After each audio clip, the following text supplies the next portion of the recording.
रस फुटता उधळलाली भूपाळी रामपारी दिशादाही उजळल्या आल गोकुळ आपुल्या दारी निर्भेळ आणि सकस चवीच गोकुळ लई भारी। गोकुळ दूध संघाची दर्जेदार दुग्ध उत्पादने गोकुळ दूध, दही, तूप, दूध powder, cooking butter, table butter, paneer, इलायची श्रीखंड, आंबा श्रीखंड, फ्रूट श्रीखंड, ताक आणि लस्सी। गोकुळ दूध आणि दर्जेदार दुग्ध उत्पादने, चव आहे कोल्हापुरी, गोकुळ लई भारी।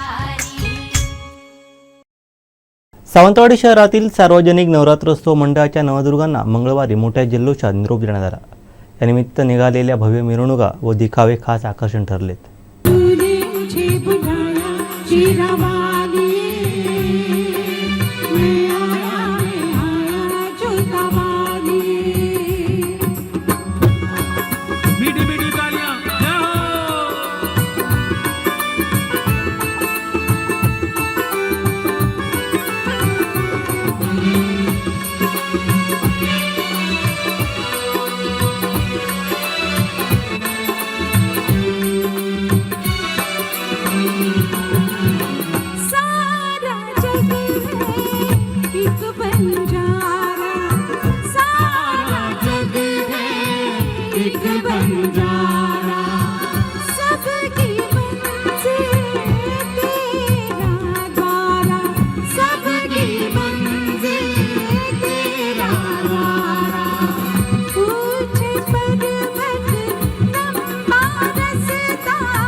आमचे दिवसभरातले सर्व अपडेट्स, ताज्या घडामोडी आणि थेट लाईव्ह पाहण्यासाठी सबस्क्राइब करा, लाईक करा कोकणचं नंबर 1 महा चॅनल कोकण 7 लाईनचं YouTube चॅनल।